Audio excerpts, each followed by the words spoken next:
So, Tony, big weekend coming up for you. A lot of travel. You got Sheeta taking on Tony Storm at the pay-per-view. You got a big 6-man tag with Sting, Darby Allin, and Adam Copeland on one side, with Ric Flair in their corner, taking on Christian Cage, Luchasaurus, and Nick Wayne. We got Orange Cassidy in there against Jon Moxley for the international title. A Texas death match with Swerve Strickland and Hangman Adam Page. The Golden Jets versus the Young Bucks, which you already mentioned. Chris Statlander in there taking on Julia Hart, Red Velvet, or Sky Blue. And a 3-way dance there. And then we've got a big 4-way for the tag straps.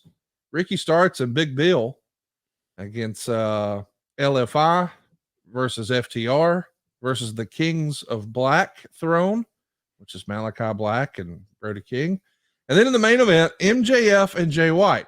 Now, what's interesting about MJF is just like he did over in London Town, he's got a pre-show match, which is going to be him defending the tag straps against the Guns.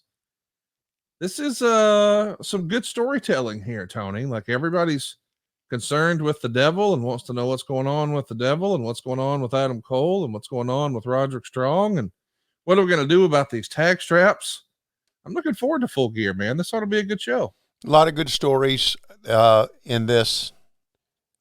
Really, as a wrestling fan, really have enjoyed seeing Roderick Strong and the Kingdom develop their characters. It's been good stuff. When Roderick comes out, when he came out the other night in Oakland for his match, the fans were shouting, Adam, Adam. It's amazing how you can get just a tagline. Over. Yes. Scissor me daddy, right? Adam. Better than you, and you know it. Woo! Butts and seats. Butts and seats. Yeah. When you can establish it. Greatest night in the history of our great sport. There you go. Another one. Yeah. Conrad, fuck you. Things like that. Right. That's exactly right, JR. Exactly right. Yeah. That's exactly right, Excalibur. That's exactly right, Taz. That's exactly right. That's exactly right. Exactly right. If you listen to we really had Taz going on Wednesday. And if you listen to the international feed, yeah, which is, for most of us, it's picture in picture. You can't hear us talking, but international, we kind of ham it up a lot. We get to the point to it. Sometimes Tony will get a bit of it, but then he'll tell us to stop. We were given Taz so much stuff that he said, you guys can just kiss my ass. You love that, didn't you? Oh, it popped both of us. Yeah. Me and Excalibur. So, yeah. Well, boys and girls, we're excited to watch this old episode of WCW Saturday Night with you, but we do hope that you'll support what Tony's doing now. You can catch him every week on Rampage and Dynamite and Collision. Oh, my. But also coming up this coming weekend, AEW always over delivers on pay-per-view. I'm sure this will be no exception. Full Gear coming your way. MJF in the hot seat against Jay White and pulling double duty in that tag match, and just a loaded middle of the card. I'm fired up about it, man. There's not going to be a lot of football stress in my life next weekend. Alabama is playing Chattanooga. Oh, wow. We saw your Bulldogs pull off a pretty much dominant win over Ole Miss and Lane Kiffin. What do you think is going to happen here as we get towards the SEC championship? It'll be here before you know it. And most people are predicting Alabama versus Georgia. What do you think is going to happen there, Tony? I don't give a fuck, Conrad. All right. Well, I'll tell you this. Georgia's overrated and Alabama's going to skull fuck them. Roll Tide. Oh, there you go. So without further ado, you don't care about it, so we're moving on. Season 2, episode 46, WCW Saturday Night. We're going to celebrate Alabama disemboweling Georgia here on the program today in advance. We're going to continue to celebrate that win in advance because Tony doesn't care about it. Season 2, episode 46 of WCW Saturday Night. It's November 13th, 1993. Tony, you know anybody who was born November 13th? No. Great. Well, I've got this locked and loaded on my side.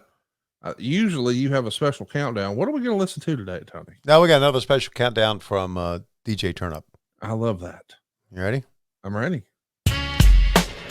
By the way, speaking of gimmicks, we have a fun gimmick here on the show. called Tony Reed's Rap. Oh, Lord have mercy. Tony Reed Rap. Oh, no. It got over, Tony. No, I'm not going to do that again. No, you are. That fatal nut, I knocked that bitch on her butt. Coach Rosie. It was on her cheek, her back and face, and I'm sorry to say there's no suspects. When I saw that, I G'd the freak. I bust a nut and killed the bitch. But you must be cute, and I'm not joking. But you must be smoked by blowjob Betty.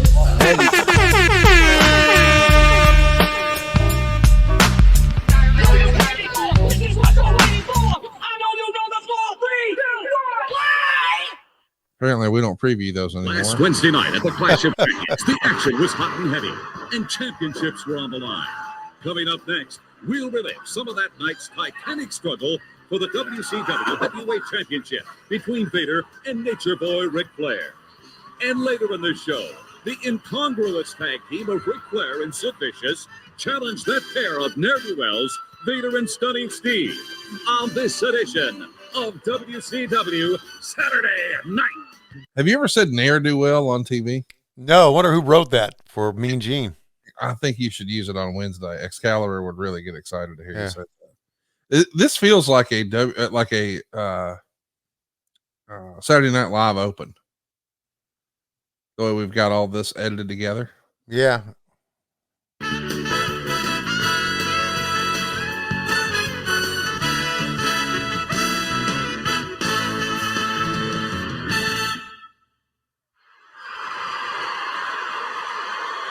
I swear on my family, I've never seen that open before. Everyone, along with me, Gene Okerlund and Jesse the Body Ventura, I'm Tony Schiavone, and what a tremendous main event we have this week, gentlemen. Ric Flair and Sid Vicious together in a tag team matchup against Stunning Steve and Vader, Gene.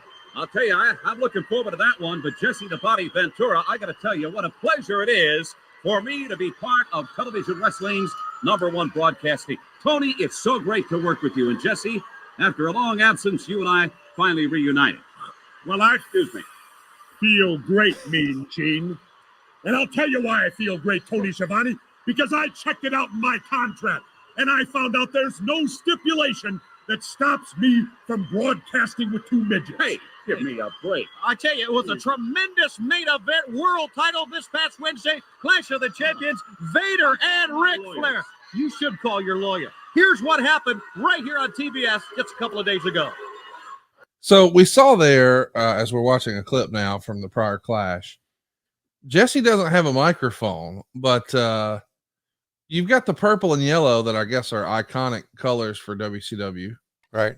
And you had windscreens on the microphones. Yeah. And cords, and they were color coordinated. Whereas I forget if you had a purple windscreen and a yellow cord, but he had the inverse, he being Mean Gene. Right. So you guys were trying to color coordinate. And then there's Jesse with what looks like the discount rack of Rock's $500 shirt closet. What do you remember of that open and working with these two characters? I remember, I vaguely remember working with both of them, but I'm like you, that open that they put together was pretty freaking cool. I don't remember it at all. I don't either. Now, I'll admit, I wasn't watching wrestling here in '93, and we're seeing a clip here with Harley Race with his back to us, cheering on Vader, who just did a superplex on the Nature Boy.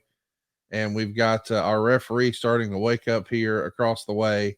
And against the hard camera, across from the hard cam, you can also see Fifi, the French maid. Mm-hmm. His on again, off again girlfriend, I suppose. Mm-hmm. Is it still that way? Well, I was talking about 93, but yeah, if we're going to put all the business out there, I think they're on right now, but don't live together, but I don't know all the details. Wow. The Nature Boy, Ric Flair.